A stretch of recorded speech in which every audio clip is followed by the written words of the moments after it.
आदाब नाजरीन, Saiyaara news TV में आपका खैर मकदम है। मैं आपका दोस्त सैयद अफरोज। आइए देखते हैं कुछ खबरें।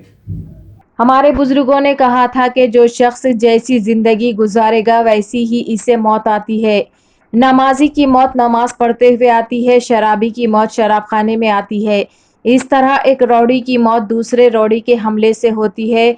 उत्तर प्रदेश के इलाहाबाद के रहने वाले साबिक रुकन पार्लियामेंट समाजवादी पार्टी अतीक अहमद, जो अवाम में खौफ दहशत फैलाकर रौडी से सियासतदान बन गए थे, MP बनने के बाद भी अपनी पुरानी आदत नहीं छोड़ी। वो बेकसूर लोगों को कत्ल करना इनकी आदत बना ली थी। 3 नौजवानों ने पुलिस की मौजूदगी में अतीक अहमद और उनके भाई अशरफ अहमद को गोलियां मारकर कत्ल कर दिया। इलाहाबाद प्रयागराज के मोहल्ले चकिया के रहने वाले के एक टांगे वाले के बेटे अतीक अहमद ने कम उम्र में ही जुर्म की दुनिया में कदम रख दिया था। 10वीं जमात में नाकाम होने के बाद सिर्फ 17 साल की उम्र में अतीक अहमद पर पहली बार कत्ल का इल्जाम लगा। इसके बाद इसने बहुत से जराइम किए। चकिया और उसके अतराफ के लोग इसका नाम सुनकर खौफ खाते थे। अतीक के वालिद रेलवे स्टेशन पर टांगा चलाते थे, मगर 1979 में हाई स्कूल में नाकाम होने के बाद अतीक पर जल्दी अमीर और ताकतवर शख्स बनने का जुनून सवार हो गया था। इलाहाबाद के पुराने गुंडे जिसका नाम चांद बाबा था, अतीक के बढ़ते हुए गलबे से नाखुश था। उस वक्त पुराने इलाहाबाद शहर के इलाके में लोग इस चांद बाबा से भी खौफ खाते थे। लोगों का कहना है कि पुलिस अहलकार भी इस मोहल्ले में जाने से डरते थे जहां वो रहता था। पुलिस वहां दाखिल होती तो बाबा के गुंडे पुलिस वालों को बेरहमी से मारते थे। पुलिस इंतजामिया लीडरों सरपरस्ती में अतीक की ताकत जबरदस्त बढ़ती जा रही थी। सिर्फ 20 साल की उम्र में अतीक ने चांद बाबा के गैंग के सामने अपनी ताकत साबित करने की पूरी कोशिश की। ताहम वो चांद बाबा से उम्र में छोटा था और जराइम की दुनिया में तजुर्बे की कमी थी। लेकिन अब कुछ पुलिस अफसरान और इलाके के कुछ लीडर इसकी तशहीर कर रहे थे। वो प्रयागराज शहर में चांद बाबा की दहशत को कम करना चाहते थे। मुकामी पुलिस और सियासतदानों और शरपसंदों का ये गुटजुड़ अतीक अहमद के जराइम की तवील फहरिस्त की बुनियाद बना, जो बिलाखिर इसके कत्ल का बाज बना। चांद बाबा को कत्ल करने के बाद अतीक की दहशत भी थी। माफिया अतीक अहमद का एक जमाना था जब कोई इसकी आंखों में झांक कर बात करने की जुर्रत नहीं करता था। अतीक के सियासी रवाब्त इतने मजबूत हो चुके थे कि जब 1986 में पुलिस ने इसे पकड़ा तो दिल्ली के ताकतवर लोगों की तरफ से अतीक को रिहा करने के लिए फोन आने लगे, जिसके सामने उस वक्त के CM वीर बहादुर सिंह को भी झुकना पड़ा। अतीक अहमद और चांद बाबा दोनों को 1989 में इलाहाबाद वेस्ट सीट से असम्बली इंतखाबात में हिस्सा लिया था, लेकिन चांद बाबा को शिकस्त हुई और अतीक MLA बन गया। अतीक की जीत के चंद माह बाद चांद बाबा को भरे बाजार में बेदर्दी से कत्ल कर दिया गया। ये न सिर्फ इलाहाबाद के एक पुराने गैंगस्टर चांद बाबा का खात्मा था, बल्कि अतीक अहमद के दौर का आगाज भी था। इसके बाद अतीक ने चांद बाबा के गैंग के तमाम अफराद को एक एक करके कत्ल कर दिया। राज्यपाल ने अतीक को चैलेंज किया था। इलाहाबाद में अतीक का दीती खौफ इससा था कि किसी ने इलाहाबाद वेस्ट सीट से इलेक्शन लड़ने की हिम्मत नहीं की। यही वजह थी कि इन्होंने 1991 और 1993 में आज़ाद उम्मीदवार की हैसियत से मुसलसिल इंतखाबात में कामयाबी हासिल की।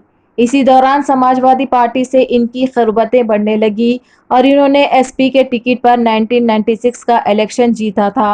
2004 में अतीक अहमद UP की फूलपुर सीट से समाजवादी पार्टी के टिकट पर MP मुंतखब हुए और इलाहाबाद वेस्ट सीट्स खाली हो गई। इसीलिए इन्होंने अपने भाई खालिद अजीम उर्फ अशरफ को मैदान में उतारा। इसके भाई अशरफ को BSP उम्मीदवार राज्यपाल ने 4000 वोटों से शिकस्त दी। पहले राज्यपाल अतीक अहमद के राइट हैंड के तौर पर काम करता था। उस वक्त राज्यपाल 25 मुकदमात में मुलजिम थे। अतीक राज्यपाल के हाथों अपने भाई की शिकस्त को हजम ना कर सका। राज्यपाल की ये जीत अतीक के लिए इसके कब्जे और इलाके में ताकत के लिए एक चैलेंज बनकर सामने आई।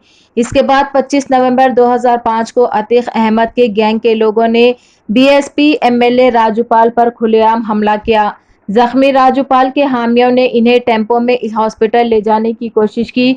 अतीक के शूटरों ने टेम्पो का तकरीबन 5 किलोमीटर तक पीछा किया और पूरे रास्ते में राज्यपाल पर गोलियां बरसाई। हॉस्पिटल पहुंचने पर डॉक्टरों ने इसे मुर्दा करार दे दिया। राजूपाल के जिस्म में 19 गोलियां लगी थी। अतीक अहमद और उनके भाई अशरफ के खिलाफ 150 से ज्यादा मुकदमा दर्ज हुए। 1986 से 2007 तक गैंगस्टर एक्ट के तहत 12 से ज्यादा मुकदमा दर्ज हुए। इसके गैंग में 120 से ज्यादा शूटर थे। अतीक अहमद और उसके गैंग के अरकान के खिलाफ 96 मुकदमात जेर इल्तिवा है। अतीक के भाई अशरफ के घर को 5 बार अटैच किया गया। दोनों भाई इलेक्शन जीतने के बावजूद माफिया की शुबिया से कभी बाहर नहीं निकल सके।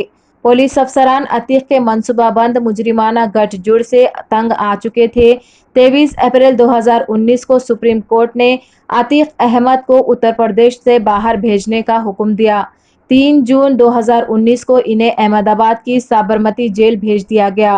गैर मुल्की इस्लाह के लिए SIT से गुटजुड़ चकिया के मुकामी लोगों का कहना है कि अतीक को गैर मुल्की असलह और गैर मुल्की गाड़ियों का शौकीन था, जिसकी वजह से दर्जनों गैर मुल्की गाड़ियां इनके काफिले में शामिल थी। गैर मुल्की हथियारों की सप्लाई के लिए इसने पाकिस्तानी खुफिया एजेंसी ISI और कुछ दहशतगर्द तंजीमों के साथ गुटजुड़ किया था। यूपी के STF की पूछगछ में अतीक ने एतराफ़ किया कि पंजाब की सरहद पर ड्रोन स्मगलिंग के जरिए गिराए गए हथियारों की खेप आसानी से इस तक पहुंच जाती थी, जिसकी बुनियाद पर वो अपने जराइम के कारोबार को अंजाम देता था। अतीक अहमद और उसके भाई अशरफ अहमद ने इसका एनकाउंटर या कत्ल किए जाने का खदशा जाहिर किया था। इसका कत्ल 3 अफराद ने पुलिस की मौजूदगी में किया। बंदूक बरदार मीडिया के नुमाइंदों के भेस में आए थे। इन्होंने अतीक और अशरफ को कत्ल करने के बाद खुद को पुलिस के हवाले कर दिया। इनके नाम लोकेश तिवारी, मोहित उर्फ सनी और अरुण मौर्या है। उत्तर प्रदेश पुलिस इस कत्ल का मास्टरमाइंड कौन है, तहकीकात कर रही है। अतीक अहमद, जिसने 44 साल तक इलाहाबाद में दहशत फैलाया था, इसका खात्मा हो गया। हिंदू हो या मुस्लिम या किसी और मजहब के मानने वाले, जुल्म का रिकॉर्ड रखने वाले को अतीक अहमद और अशरफ अहमद के कत्ल से इबरत हासिल करके इन्हें जुर्म से तौबा करना चाहिए और इन्हें अच्छी ज़िंदगी गुजारना चाहिए। तो जैसा कि आपने देखा नाजरीन, क्या हो रहा है देश और दुनिया में। इसी तरह के लेटेस्ट न्यूज़ देखने के लिए हमारे चैनल को लाइक करिए, शेयर करिए, सब्सक्राइब करिए और हमें दीजिए इजाज़त।